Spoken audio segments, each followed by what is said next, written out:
The ammo is gone, and there's no way to make more. Equipment is failing, bit by bit, with no replacements coming. You're cut off, encircled, and on the run. Everywhere you turn, there are ambitious warlords, hostile soldiers, local militias, death, disease, and opportunity. You received one final message from headquarters. Good luck, you're on your own. Twilight 2000 is a game franchise set in Europe in the year 2000, a world devastated by nuclear and conventional war between NATO and the Soviet Union. Players are ragtag survivors, usually soldiers, but also civilians, trying to survive just one more day. But the game goes beyond subsistence. Find a way back home, carve out your own territory, win the war, or make the world a better place. Twilight 2000 is a sandbox in mankind's darkest hour. Game Designers Workshop, like many game companies, came from very humble beginnings. Mark Miller attended Illinois State University in 1972, fresh out of the Army and using his GI Bill.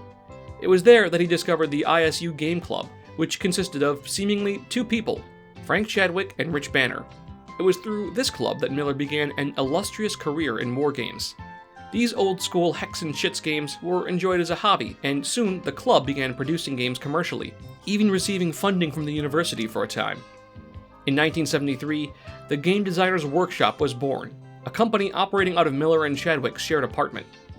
Together, Miller, Chadwick, Banner, and Lauren Wiseman would make numerous massive wargames, primarily focusing on the Second World War, but also a number of science fiction games. These were inspired by the golden age of science fiction as well as the new wave. Asimov, Philip K. Dick, Vance, and so on. They tried their hand at role-playing games too, including En Garde, Chadwick's swashbuckling game. It was one of the very first role-playing games ever published, and one of the first to prove that Vancian sword and sorcery was not the only applicable setting for role-playing. Their most notable product was certainly the 1977 game Traveller. Traveller is a fascinating piece of gaming. It comes from an era before the films Alien or Star Wars, and manages to be a unique amalgamation of so many inspirations that came before, while also being its own thing.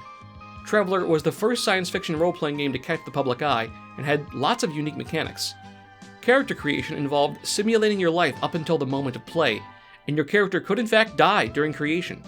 There was no experience system or mechanical advancement in its earliest incarnations. This was deemed unrealistic. Players would instead improve by accumulating currency, possessions, and knowledge of the galaxy. Traveller was sold as a toolkit of limitless possibilities for players, and the production of Traveller featured many other innovative features like metaplot and faction books that wouldn't be explored for decades. Game Designers Workshop, or GDW, did not stop with their love of modern and historical wargaming just because they hit it big. In fact, they released more wargames than they did role-playing supplements. But by the 1980s, this was unsustainable. The wargame market had peaked in 1980, and by the mid-80s, the complex world of hexes and cardboard chits had been eclipsed by role-playing games and video games. Their third game is the one we discussed today, Twilight 2000. Frank Chadwick was the man behind it, releasing it in 1984, a unique blend of wargame and RPG, designed to bring old wargaming grognards into a world of personal characters and player agency. The game featured the old hexagonal map, but instead of commanding large divisions of troops, the hex map was used to map the movement of one's player characters in an apocalyptic setting. These individuals themselves were hardly new, but it was an innovative implementation that blended many elements together.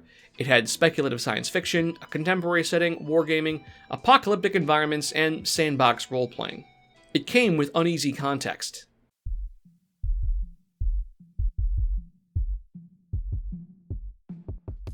The world of the 1980s saw renewed tensions between the Soviet Union and the United States. Ronald Reagan was inaugurated in 1981, elected on a platform opposed to concessions of détente.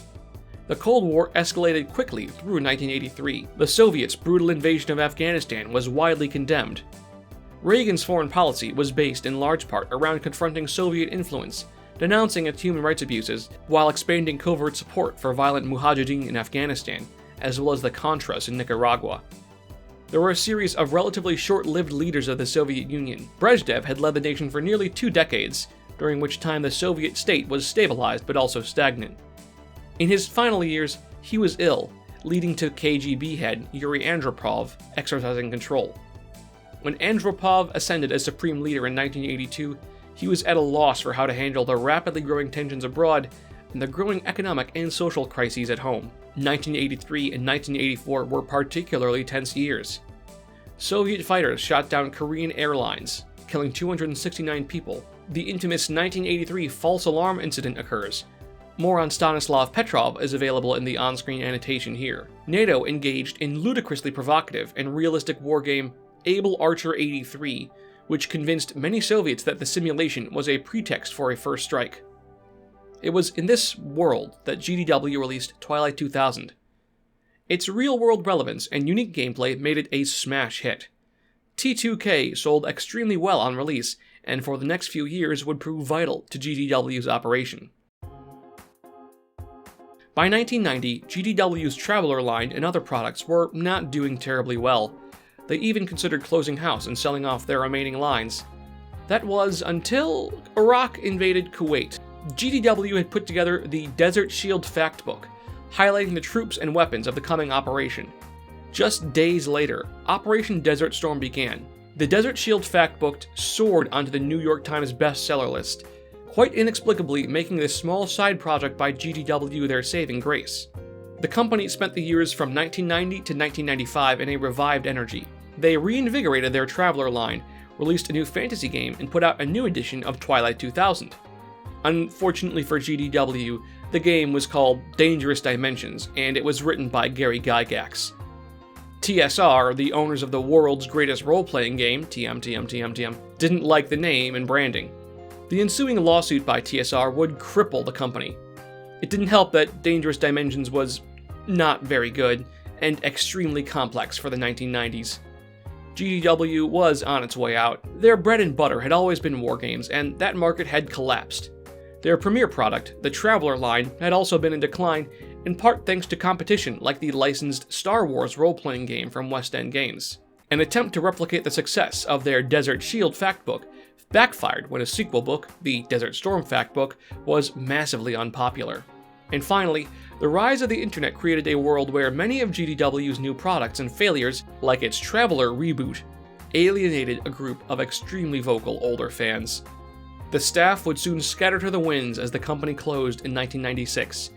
Still, their games were fondly remembered as being of high quality, and many of them were popular enough to be licensed out and revived. This includes Traveler as well as Twilight 2000, which enjoyed a relaunch in 2021 by the Swedish company Friga Ligan, or Free League. The game's original setting was 16 years in the future and featured substantial speculation. If anybody is actually watching this far, well, leave me a comment saying that you want me to explore that setting. It's got some fun retro 1980s vibes, which can be very charming. But as far as immersion goes, I think that the slightly reworked setting of the 2021 release is a bit better. It's an alternate history, not a speculative future, and isn't quite as odd in its assumptions. It lacks some of the elements that felt particularly dated, like Seminole Indian extremists, as well as some of the sillier elements like piracy in the Caribbean on a replica ship. Just like the original game, the new edition of Twilight 2000 is set in a Poland devastated by war, but the game also offers an alternative Swedish setting, as well as tools for placing the game anywhere in the world. It uses the hex-crawling system established in Mutant Year Zero and Forbidden Lands RPGs, with adaptations to fit Twilight 2000 and its focus on gritty gear and realism.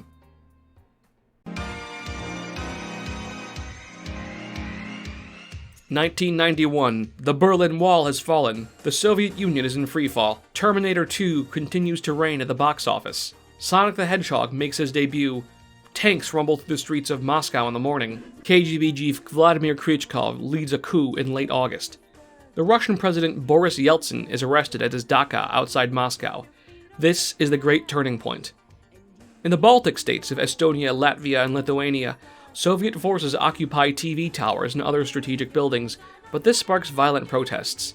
After many deaths and a strong condemnation by the USA, Soviet forces retreat. The three Baltic states all declare independence shortly thereafter, and immediately apply for NATO membership. 1992. Batman returns. 4 officers are acquitted in the beating of Rodney King. The collapse of the Soviet Union has been halted. The coup leaders, known as the Gang of Eight, spend the next year destroying all opposition. They liberalize and reinvigorate the economy, but they obliterate the recent civil liberties granted by Gorbachev. George H.W. Bush loses the election to Bill Clinton. 1993, the Waco siege leaves 72 dead. Apartheid ends in South Africa. Clinton visits Poland. The Baltic states and Poland are excited to join NATO. The Soviet Union feels threatened. KGB chief Khrushchev is named the new president of the USSR. Purges continue. 1994, the IRA declares a ceasefire in Northern Ireland. XCOM, Donkey Kong Country. The Soviet economy booms thanks to growing oil prices. Khrushchev launches a wide-ranging program to reform the decaying Red Army, with many lessons learned from its poor performance in Afghanistan. Over the next few years, training received by soldiers and officers is improved, and technology is upgraded. They can once again compete with NATO. 1995, a movie about toys comes out. Michael Jordan returns to the Bulls. Vladimir Khrushchev holds a speech about the illegal exit from the Soviet Union by the Baltic states, and how this was all a CIA plot to weaken the Soviets. The Clinton administration views this speech as empty rhetoric and does not react. 1996, enter the survival horror. Mario is invited to a castle for cake. On the 9th of May, Soviet tanks thunder into Estonia, Latvia, and Lithuania in a broad offensive. Vladimir Khrushchev holds a speech and says that the operation is necessary to protect the Russian minorities in these countries and to restore the territorial integrity of the Soviet Union. Clinton hesitates, unsure how to handle this crisis. Soviet forces mobilize along the borders of Finland and Poland. The Soviets block all United Nations resolutions to end the invasion. The Soviet attack occurs in the middle of the presidential primaries in the United States. Harvey West, a former lieutenant general of the U.S. Marine Corps, unexpectedly defeats Bob Dole in the Republican primaries and challenges Bill Clinton in the November election. West wins after blasting Clinton's weakness and promising escalation against Moscow. 1997, Jimmy Stewart dies. The Pathfinder probe lands on Mars. President West beefs up security across the world. Tactical nuclear weapons are placed in Germany. Khrushchev sees the U.S. advance as an existential threat. He concludes that Poland will soon fall into the U.S. sphere of influence and be allowed into NATO. To safeguard the Soviet territorial buffer, Khrushchev sets his plan in motion. The KGB stages violent pro-Soviet riots in Poland, and the Polish government responds with military force. Soviet air and ground forces invade Poland under the pretense of peacekeeping. President West orders a massive air war with stealth aircraft and cruise missiles. The Kremlin replies with airstrikes against the U.S. military bases in the United Kingdom, Germany, and Turkey, drawing NATO into escalating conflict. It's war. The American military swarms across Europe, where they are eagerly welcomed as protectors. Reserves are activated worldwide. On the 6th of June, 1997, Soviet and American forces engage in combat for the first time in western Poland near Poznan. Soviets invade Hungary, Romania, and Slovakia. The front line is drawn. The U.S. asks Sweden to allow U.S. troops and air defenses on the strategically located island of Gotland in the middle of the Baltic. The U.S. demands spark a violent debate in Sweden. The government finally decides to reject the demand, referring to the Swedish official policy of neutrality. President West refuses to back down and sends a naval force led by the USS San Jacinto cruiser to Gotland. The Swedish Air Force deploys the new JAS-39 Griffin jet fighter, but after just a few days of air combat and a brief naval battle, Sweden agrees to a ceasefire and to host American troops. Sweden's quick capitulation sparks another furious debate in the country, where the political left accuses the government of making a secret deal with the US. In Moscow, the Kremlin draws the same conclusion, and now sees Sweden as a de facto NATO member, and thus a hostile country. Khrushchev decides to strike before the US can consolidate its gains. Old battle plans are dusted off and put into action. Soviet air forces attack a wide array of US and Swedish targets. Tanks rumble into northern Finland. A gigantic airborne drop lands north of Stockholm, and the Arlanda airport quickly falls to Soviet control. Russian naval ships engage with French, American, and Swedish vessels. After a few weeks of exchanges, the fighting subsides. American, British, and Swedish forces hold the west coast of Sweden and an enclave in Stockholm, while Soviet troops have taken over large swaths of the rest of the country. French and German armies begin a counterattack. The Baltic Sea is now largely under Soviet control. The Soviet Northern Fleet sails from Severomorsk to harass US supply lines. War rages on the high seas. 1998. Israel retreats from Lebanon after a decade of occupation. Syria perceives Israel as weak and launches a poorly planned attack against the occupied Golan Heights. The Israeli Defense Force hits back hard, pushing to within sight of the Syrian capital of Damascus. In an act of desperation, President al-Assad deploys Syria's gigantic stockpiles of chemical weapons against the Israelis. Syria, Iran, and the Soviets collapse on Israel. Faced with their destruction, the government of Israel orders tactical nuclear strikes on the attacking Syrian forces. Mushroom clouds cover the Golan Heights. President West activates the draft. Some join in patriotic fervor. Others disobey. Hundreds of thousands march against the draft. Despite this, it continues.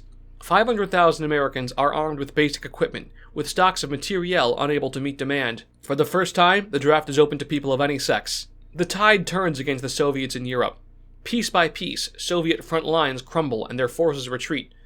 Kryuchkov, realizing he has overplayed his hand and overextended his military, plays his final card. Fearing total defeat and claiming justification by the Israeli strikes on the Golan, he green-lights the limited use of tactical nuclear weapons against NATO troop concentrations in Europe, first in Poland, later in Sweden, and then elsewhere. Tactical nuclear weapons are different from the massive warheads found on ICBMs. Strategic nuclear weapons have a titanic effect, between 100 to thousands of kilotons worth of TNT. Tactical nuclear weapons have a relatively small yield, somewhere closer to 40 kilotons of TNT. For reference, the Little Boy bomb was about 4 kilotons of TNT, so even a tactical nuclear weapon could have 10 times the destructive force of the bomb that destroyed Hiroshima. After the initial shock of being targeted by nukes, NATO responds in kind. At first, both sides only attack military command and control targets, but when in a conflict, there are only two ways out: escalation or de-escalation. Every tactical yield begat another larger counterattack. Germany's governmental bunker was obliterated, throwing the nation into chaos. The same fate befalls France and the United Kingdom. Soon, industrial centers and civilians are annihilated en masse. The targets expand to the UK, and soon enough, strategic ICBMs blast the American and Russian heartlands. Both sides show just enough restraint to avoid total nuclear annihilation, for now, but the electromagnetic pulses knock out most electronic communication, and civil order in the affected countries starts to break down. Britain becomes an island of brutal gangs and refugees. The stockpiles are soon gone, as is any government. A few isolated places remain relatively unscathed, but the rest of the country is a devastated travesty. Refugees flood north into Scotland. Wales breaks down into warlord rule. Ireland collapses to civil war. Britain is totally isolated. King Charles III reigns from Bunker 6. Across the country, rural communities come together, uniting in defense against violent raiders and desperate refugees. Some survive, some are massacred, and some even welcome strangers and look to rebuild. In the US, the nuclear exchanges trigger massive civil unrest. Street fights break out in several cities, with armed militias moving in as the rule of law starts to break down. A few cities openly revolt against President West. Rumors abound. They say that the State Department and CIA are helping states to secede. For all of its technological advancements and aspirational ideals, humanity's attempt at suicide brought the superpower low. The government splits into a civilian government and a military-run dictatorship.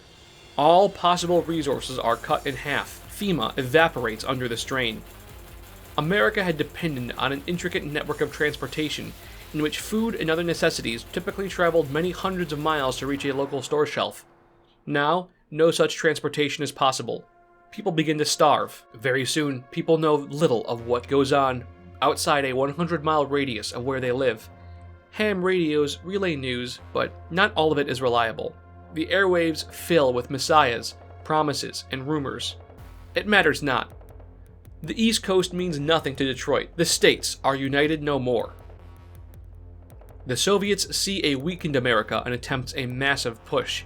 They take over the Czech Republic, Austria, and much of southern Germany before another wave of tactical strikes halts their advance. Towards the end of 1998, the reinforcements, hundreds of thousands of them, are arriving in Europe by plane and boat. Thousands die on the high seas as the Soviet Navy and Air Force attack the transports. When the smoke clears, the soldiers are in Europe, and the US has obliterated the Soviet Navy at massive cost. To make matters worse, in Christmas of 1998, the Soviets launch a surprise nuclear attack on Normandy in the north of France. Paris is severely damaged by a low-yield hydrogen bomb. Millions of French are dead. The main port into and out of Europe is gone, leaving Americans with no way home and no major ports available for more supplies. The southern half of the country remains untouched by the war, save for the millions of refugees. The French government become a military dictatorship, run by desperate, confused generals. It still produces energy and manages to trade with Spain and Italy. Soon, France will have the last standing army in Europe. Everything breaks down. The food supply chain collapses. Famine covers the globe. Fuel is a memory. International shipping ceases. The winter of 1998 to 99 is the coldest in memory. Temperatures reach negative 30 degrees. Bunkers become tombs filled with frozen, starving men. 1999. With spring comes disease, typhoid, cholera, plague. They sweep the world. The population falls by billions. There is no more conquest, only survival. There is no front line, only occupation. Tanks begin breaking down, and the supply of spare parts gradually dwindles to zero. Sophisticated artillery weapons have used up all their ammo, and no one is capable of producing more. Divisions that started with 20,000 men are lucky to put hundreds in the field. Military supply lines have ceased to function on both sides, and the troops are forced to live off the land to survive, often sparking conflicts with the local population. Much of Germany and Poland is depopulated. Refugees flee south as nuclear winter sets in. Local militias are formed by the remains of the national military forces and civilians. Some of these cooperate with American forces, others with the Soviets, and some fight all foreign troops with equal fervor. The most organized local militias are the Red Brigades, taking orders directly from Soviet military command. The year is 2000. At the start of the new millennium, civil rule has ceased to exist in most of Europe. Many military units remain, mostly because they have the capacity to defend themselves and survive in these harsh conditions. Many units recruit civilians into their ranks. April. American troops in Europe learn of Operation Reset. It will be the first offensive launched in more than a year. Link up with the remains of NATO troops and make one last push to seize Warsaw and Stockholm. Stabilize the front line. Force the Soviets back. It starts well, with the US-led forces taking the Soviets by surprise and advancing with lightning speed. But it is not to last. After a triumphant week of NATO gains, the Soviet military reacts and strikes back hard. Coordinated assaults of armor and artillery pound the NATO forces, and the offensive grinds to a halt on both sides of the Baltic Sea. US-led forces fight desperately against the more numerous Soviets, leaving both sides severely battered in bloody stalemate. In Poland, the US 5th Infantry Division is pushed back and then crushed at Kalisz. The survivors flee into the woods. The final order from HQ is short. Good luck. You're on your own.